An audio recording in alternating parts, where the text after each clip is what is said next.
Hello, my name's Jordan. Welcome to this quick ClinicAid demonstration of the new features that we've just recently launched yesterday, January 9th, 2014, for the ClinicAid web-based medical billing software. The first feature I want to bring your attention to is this new default provider box up in the top here.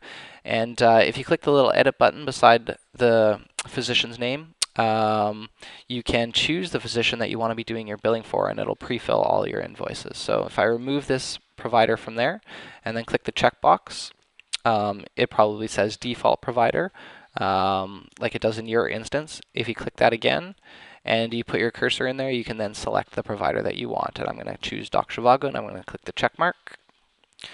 And now if I go to my create invoice form, the provider information is completely pre-filled. So I can do as many bills as I want, and I don't have to select the provider over and over again. If you're done billing for Doc Zhivago and then you wanted to do billing for a different person, you would just, again, click the little X button and then put your cursor in there, and you could choose the other provider. I'm going to leave it on Doc Zhivago for the moment, though. So the second feature is our new private invoicing system. Previously, there was no invoice type here box on the create invoice form, but now you can choose from your particular province or private invoices. And if you click private, you can see it changes the create invoice form here. With private invoicing, you still have to choose a patient. So we're going to go ahead and choose Mickey Mouse. And Mickey Mouse has a default payer of themselves. So by default, all your patients will have themselves as the default payers for their private invoice. But if you wanted, you could associate a third party as a payer for them. And you can see I've set up one third party payer here. It's this medical insurance company. If you wanted to add a new third party payer, you can do that here in the new section. Just by filling out this information and clicking create, or you can do it in the admin section down on the bottom left here.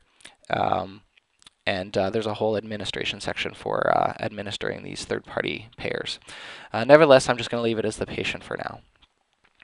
So now we're going to go over and we're going to add some private fee codes.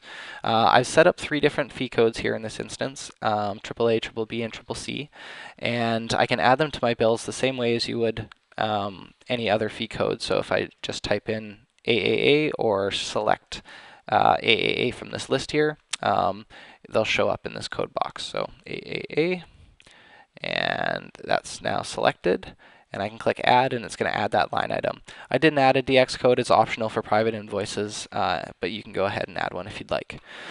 So now instead of just clicking the save button, I'm going to click save and view, because I'm going to want to view this invoice and then print it off.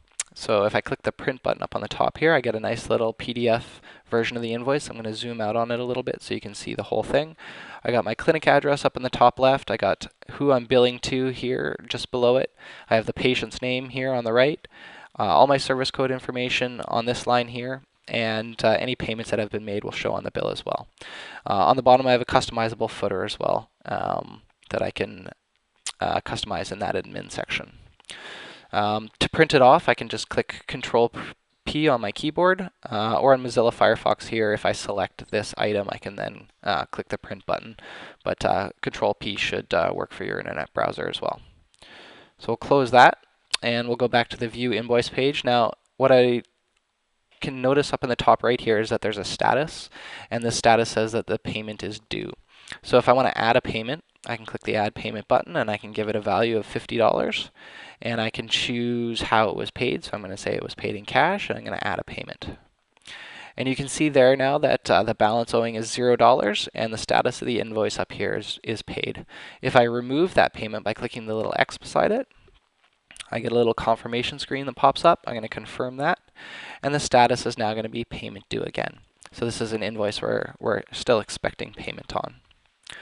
So if I close the screen, if we were to print off an invoice and give it to the patient, and then they were to come back at another time and I wanted to find it, I can go back to my Manage Invoices section, and there's a new category called Payment Due, and this is where all your private invoices are going to be once they've been generated but not yet paid. And if I go to the Payment Due section, you can see here's that new invoice that I just created, and I can go and then click the View and then edit that invoice and add a payment or print it off again or whatever it is that I want to do.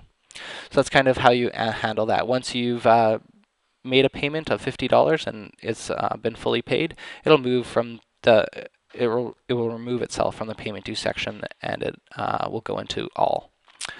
Um, if I go down to the admin section now, you can see under the admin there's this new private billing admin. And this is where you can do things like set up your address information, customizable footer goes there. You can click the save button once you've edited it. You can add your custom service codes here just by clicking add code. Give it a code name, give it a description and a value. You can choose whether it's a product or not, and you can also choose whether or not it's taxable. You can set up the taxes here if you'd like to use taxes, and you can set them up based on your province. And then you can also, this is where you can add and modify your third-party payers down on the bottom. So the one last thing is once you've added your custom service codes, you're going to want to add a service code group for your private bills so that they can show up on your forms. And so if we go into service codes here, under preferences, you can see I have a general set of codes. That's my primary set of codes. And this one has all my, in this case, Alberta Health codes in it. And then down here I have private codes, and I've created a private code group with those 3 service codes that I've added.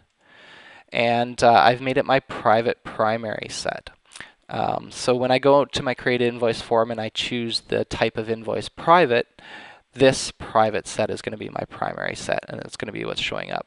You'll notice when I go to the create invoice form here and I do choose private invoice types, this private code set does show up, but I can choose other sets. If you wanted, you can put regular service codes onto private bills, and the amounts will show as due. But you can also create your own private ones and have them show up default.